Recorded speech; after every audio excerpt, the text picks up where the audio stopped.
Hello viewers, তোমরা সবাই কেমন আছো? আশা করছি তোমরা সবাই ভালো আছো। আজ নিয়ে চলে এসেছি একটা দুর্দান্ত স্ন্যাক্সের রেসিপি নিয়ে। আর এই স্ন্যাক্সটা হলো বিকেলের স্ন্যাক্স। বর্ষাকালের এই স্ন্যাক্সটা কিন্তু একটা দুর্দান্ত স্ন্যাক্স। তো এই স্ন্যাক্সটা বানানো কিন্তু খুবই সহজ এবং খেতেও কিন্তু খুবই সুস্বাদু লাগে। তো এই স্ন্যাক্সটা বানাতে হলে তোমাদেরকে শুধু কাঁচা আলুর প্রয়োজন।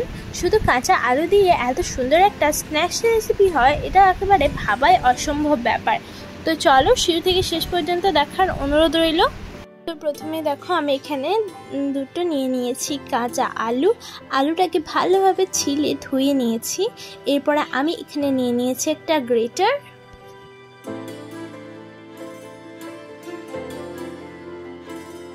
এরপরে আলুটাকে কিন্তু গ্রেট করে নিতে হবে গ্রেটারে ভালোভাবে।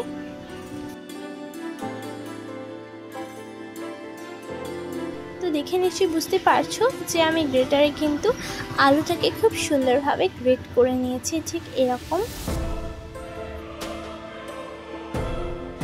তো এরকমভাবে দেখো আমি দুটো আলু কিন্তু গ্রেট করে নিয়েছি। এরপরে জল দিয়ে ভালোভাবে ধুয়ে নিয়েছি। তো জল দিয়ে এটাকে এমনভাবে ধুতে হবে যেন এটা একেবারে পরিষ্কার হয়ে যায়, ঠিক এরকম। যখন পরিষ্কার জল চলে আসবে তখনই কিন্তু এটা হয়ে যাবে। তো এরপরে গ্যাস ওভেনে একটা কড়াই চাপিয়ে এর মধ্যে দিয়ে দিয়েছি তেল।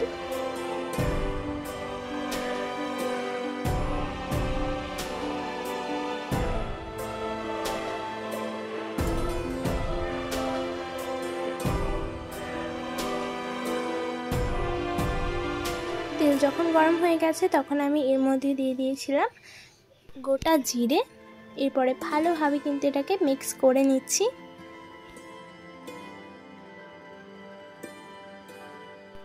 এরপর আমি এর মধ্যে দিয়ে দেব শুকনো লঙ্কা কুচি। এরপর আমি এর মধ্যে অ্যাড করে দিলাম গ্রেট করে রাখা আলুগুলো।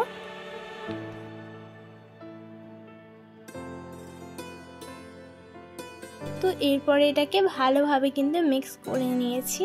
এরপর আমি এর মধ্যে ধনিয়া পাতা কুচি দিয়ে দিলাম আর দিয়ে দিলাম স্বাদ মতো লবণ।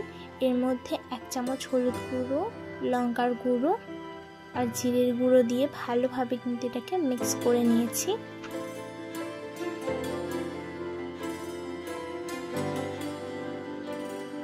এটা কিছুক্ষণ আমরা বেক করে নেব। এরপর আমি এর মধ্যে 1 কাপ পরিমাণ দিয়ে দিলাম জল।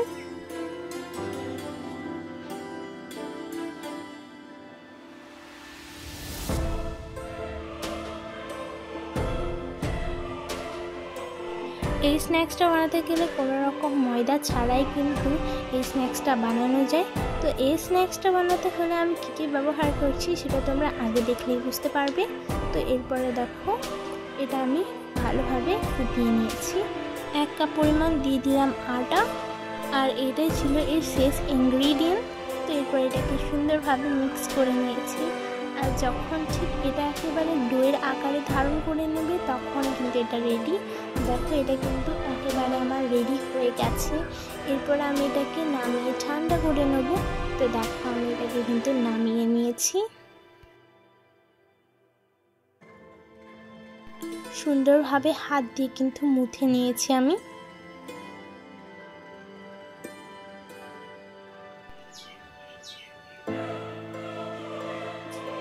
একবার সুন্দরভাবে মুথে নেব।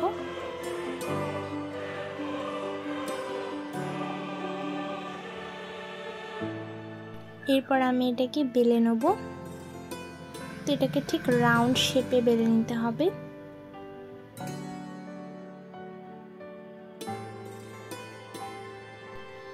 পরে সাইডগুলোকেও কিন্তু কেটে দিতে হবে। তো ছুরির সাহায্যে কিন্তু আমি সাইডগুলোকে কেটে দিচ্ছি। এরপরে ঠিক এরকম পিস পিস করে কিন্তু কেটে নেব। প্রথমে এরকমভাবে কেটেছি, তারপরে এরকমভাবে কেটে নিচ্ছি, তারপরে এই সাইড বরাবর কেটে নিয়েছি, ঠিক ত্রিকোণ আকৃতির কেটে নিয়েছি। দেখো, এটা দেখতে কিন্তু খুবই সুন্দর লাগবে কাটলে। তো এরকমভাবে দেখো সবগুলোকে আমি সুন্দরভাবে রেডি করে নিয়েছি। একটা প্লেটের মধ্যে সবগুলোকে আমি রেখে দিচ্ছি। এরপরে গ্যাস ওভেনে আরেকটা কড়াই চাপিয়ে এর মধ্যে দিয়ে দিয়েছি তেল। তো তেলটা এখন দেখো ফুটতে শুরু করে দিয়েছে। এরপরে দেখো আমি সবগুলোকে কিন্তু খুব সুন্দরভাবে ছেড়ে দিয়েছি, আর দেওয়ার সঙ্গে সঙ্গে দেখো এগুলো খুব দারুণভাবে ফুটতে শুরু করে দিয়েছে। এরপর আমি এটাকে জাস্ট উল্টে পাল্টে লাল লাল করে ভেজে নেবো, এটাই হচ্ছে আমার কাজ। এক সাইড ভাজা হয়ে গেলে অন্য সাইডটাও কিন্তু খুব সুন্দরভাবে ভেজে নিতে হবে।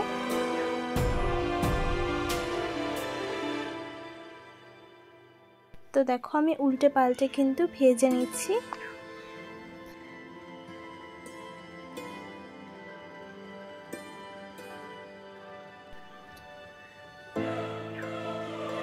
এখন আমি সবগুলোকে কিন্তু সময় নিয়ে ভেজে নিয়েছি। উল্টে পাল্টে সবগুলোকে সুন্দরভাবে ভাজার পর কিন্তু এগুলো আমি তেল ঝরিয়ে তুলে নেব।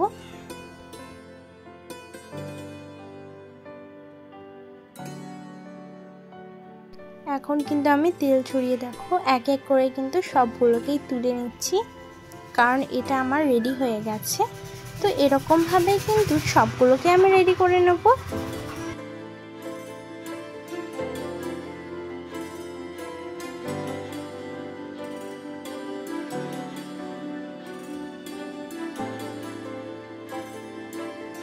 সেম প্রসেসে কিন্তু সময় নিয়ে ভাজার পর উল্টে পাল্টে ভালোভাবে ভেজে নেব।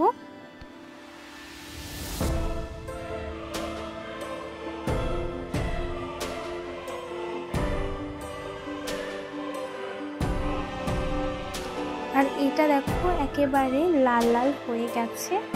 তারপরে সুন্দরভাবে তেল ছড়িয়ে তুলে নেব। তো তারপরে রেডি হয়ে যাবে আমাদের এই স্ন্যাক্সটা, যেটা খেতে হয়েছিল দুর্দান্ত। আর বানানোটা এতটা পরিমাণে সহজ আমি তোমাদেরকে বলে বোঝাতে পারবো না।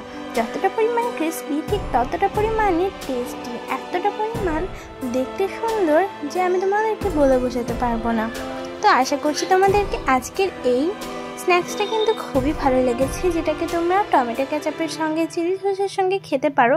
খেতে কিন্তু দুর্দান্ত লাগে, আর বর্ষাকালের এই সন্ধ্যাবেলায় তো জমেই যাবে। তো আশা করছি তোমাদেরকে আজকের এই রেসিপিটা কিন্তু খুবই ভালো লেগেছে।